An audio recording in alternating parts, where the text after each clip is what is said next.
So for the RZX wrap-up, so I made a series of videos about building this bike and fixing it up from just a barn find, just really bad condition. You can go back and look at those, but the short version is replace the whole front end, forks, the whole brake system, tore it down, rebuilt the engine, painted the frame, you know, just new chain sprockets, you know, top to bottom, went over this thing. Obviously, this is new paint, right? And then the videos kind of stopped, right? And a few months ago, and people were asking me, like, when's the last installment? You know, you were so close. You had it together, and you're riding it around and stuff. And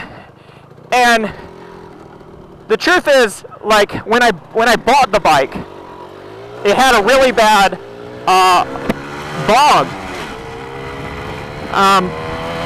Below 5,000 RPMs, it just basically had no power, zero power, right? And it would stall. And so I thought, okay, you know, it's got a bad piston and crank seals and everything, so I split the cases and I rebuilt it. Put it back together, still had a bog. I cleaned the carb over and over, rejetted it over and over. This bog was still there. So I was like, well, it must be a bad carb. So I bought a new carb. New carb, still there. Not brand new, but a used one. Still bogged. I tried 3 or 4 different carbs on it, and I jetted it ad nauseum. I started with the pilot jets, because usually bog off idle is pilot. So I changed back and forth, and you know, it was a little bit better, but not much. So then I went to the needle. I tried all needle positions, and you know, one in the middle, like the middle clip, was the best. But it was still there, right? And so I kind of gave up. I took it to my mechanic. He's been working on motorcycles since the 80s, and I was like, he should know what's wrong with it. He has the experience. You know, this is a bike built in 1990. It's Taiwanese. He's Taiwanese, and he's been doing this since the 80s. He's got to have some insight I don't. So he comes back to me. He's like, you need a brand new carb. I was like, I already tried that. I gave him all the jets. I gave him the old carb that I had. He jetted it just like me. Came to the same conclusion. Not the carb. So then he's like, oh, it's inside the engine. It's the piston. It's the cylinder. So he convinced me to buy a new cylinder. I put the new cylinder on it. New piston. Same thing. Bogging. Exact same issue.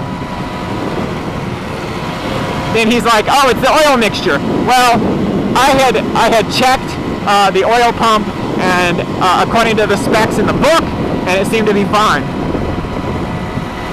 So I was like, well, maybe that's it. So I guess he pulled the oil tank, ran a premix of gasoline in it, and I'm sure that didn't change it. So finally he found the problem, and apparently it was a crank seal, and I replaced those, but maybe there was one I didn't replace. Maybe I made a mistake on the install. Who knows? I'm willing to own it, that I had those apart, and they didn't work after I put them together. So it rides now. I mean, it is really fun, and I'm hugely impressed. It rides like a 2-stroke. Obviously, it is a 2-stroke. It's 135 cc, and you get a boost in power around 4,000 to 5,000 RPMs. But it's not like a huge hit. Like, it's not like it punches you in the gut or anything. It's 135cc. And it's not gutless below that. Because the expansion chamber is kind of designed to have power everywhere, right? Oh, my tachometer has come out. I was wondering why my tach stopped working. Fix that little guy. Thought I was in neutral. Wasn't. Now I'm in first. Okay. So, I don't know if he had this off. Might have been him, might have been me. It's okay. But, you know, I didn't really have any interest in this. Not that I didn't have any interest in this bike. I didn't have a lot of interest in this bike.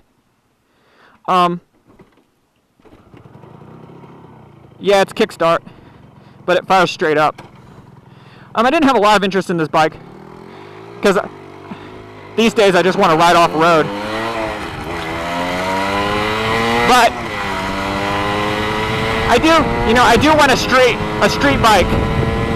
See, on the top it pulls. It will blow away any Taiwanese 150. I mean, any. And I was just gonna build it and sell it, you know. That's why I built it, was just to sell it. But I have to say, this is my first time riding it after it's fixed, so you know, we'll see. We'll see how I feel after a few rides, but you know, there's part of me that says keep it because it's faster than I expected it to be. It's a lot faster than my DT, even though it only has 10 more cc. I thought it'd be about the same as my DT, but it's a lot faster. And you know, I've got 4 bikes right now. I need to thin the herd for sure. I'm going to thin the herd, but the question is which ones do I need to thin out? I'm selling the DT, and I'm selling my Supermoto, and I'm going to get a WR450 that will do the dual sporting that I do with both of those bikes, and I'll talk about that in another video. But the street riding kind of comes down to my FZR or this. And it seems like the power is about the same, but this might be a little faster. I would really be interested to do a drag race and see which one of these is faster, because I'm actually really impressed.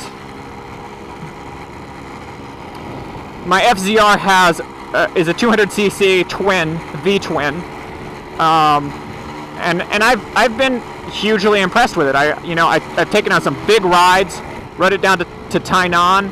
It gets really good gas mileage. It looks gorgeous after I went over it end to end. But so does this. I mean, but the FZR looks better. And I have some body parts for this, which may make it look better, but maybe not. I'm kind of on the fence when it comes to the body parts. I think they're I think they kind of hang off of it in a poor way. The FZR is a real looker. I get more compliments on that bike than even my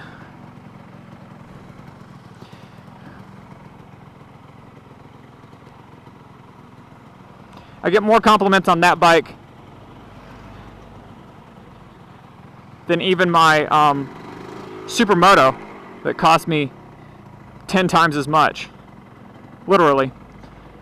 But yeah, this thing's going. You know, it's got mid-range, it's got top end. It's incredible. So yeah, that's the rundown. That's the wrap up of the RZX build.